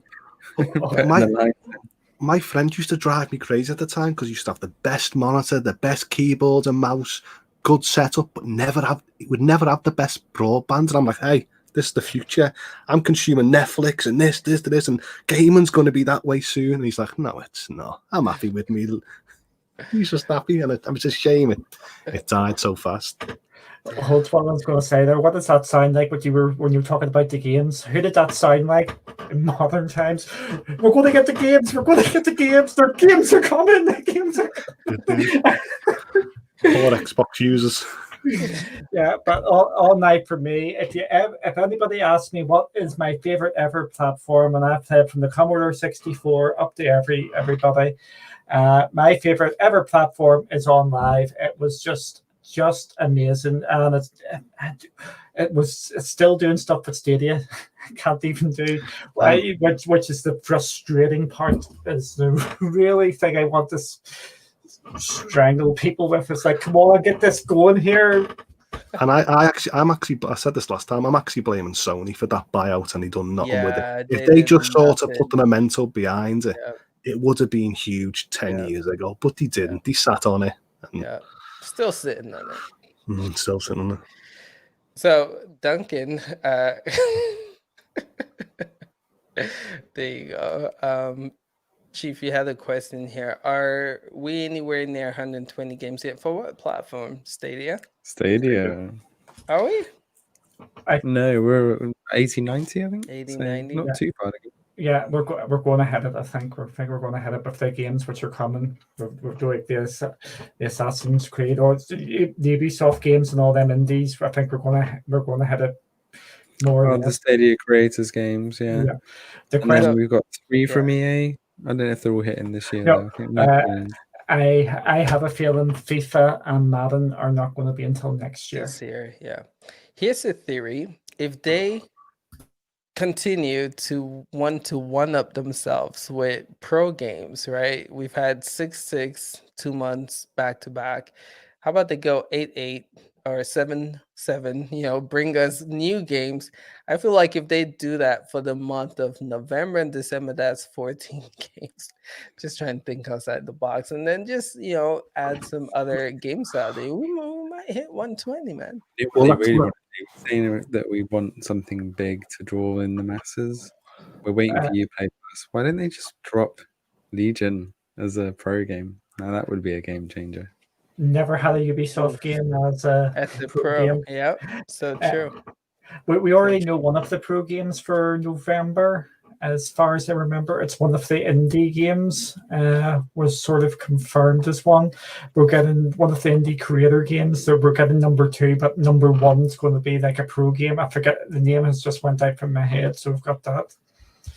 So I don't see why they just don't make Sekiro a pro game. If they making Dead by Daylight a pro game, right? Sekiro is what, 2-year-old game? That would be a pretty good pro game for November.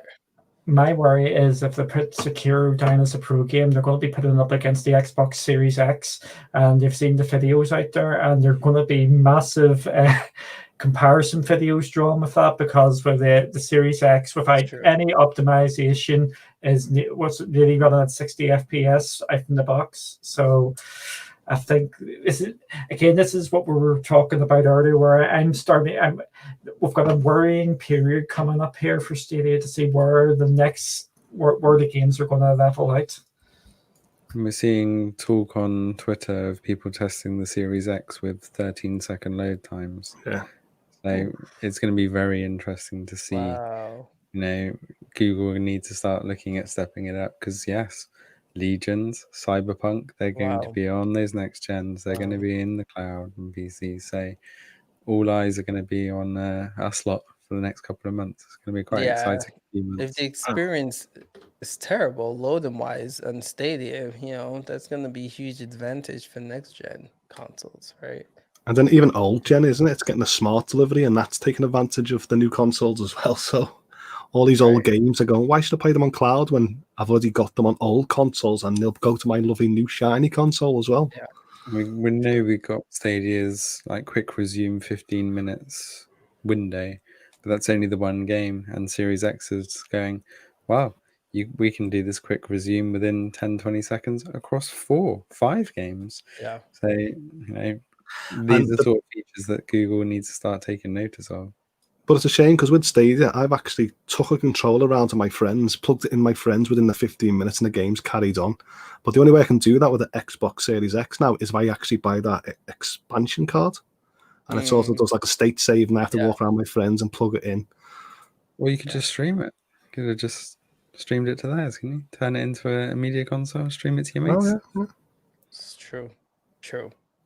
All right, so we got 2 minutes. I don't know if we have enough time to, but I did want to give the people. Let's see. You have to give Geforce Now credit. The service is fantastic. The time. Yes, I agree. Again, good way to play free games. Use the NVIDIA Geforce Now free tier. Wait for Epic to put games for free. You can play those games in Geforce Now. Yeah, I agree. NVIDIA. I had somebody in Discord earlier saying, please give me free cloud. Please give me free cloud. Oh, of course, it's looking like a spammer, right? But I just told him, go ahead. Go sign up for Geforce Now for free right now and start playing some free games. I don't know what to tell you. There's free cloud right there. Even Stadia, people just seem to forget that this is Stadia-based free model too. I mean, yes, you have to buy your games, but that's why it would be important to get those free-to-play games there, because, again, a free entry point for sure to play all those free-to-plays would be great on Stadia. For sure. True. If Xcloud is available on next-gen consoles and allows you to... What are your thoughts on these? On this? Anyone quickly? It's not going to be next-gen graphics off the bat. Yeah, go ahead, Chief. This would be a great way to demo on your box, right? Or just have a game while you're waiting for it to download. So I think it will have it, but it'll be more for demoing games, not really meant for having a full gaming session on your Series X, because why would you? And as far as next-gen graphics, that wouldn't be until late next year when they really get a lot of Series X blades out there. And that's what the Series S is for. Yeah. True. Quickly, I found Moonlight app for playing on my PC. Nice. This Honestly, I think these hard drive ones and the SSD things are just going to be absolutely pointless going forward. As soon as the new Xbox comes out or the new PlayStation, we're going to be talking, oh my God, Stadia can load up Destiny 1 second faster. Woohoo! So I think this is just going to be absolutely. I don't know. Them SSDs sold out. Them expandable Seagate, they sold out from around my area. Like Currys and Microsoft and Amazon.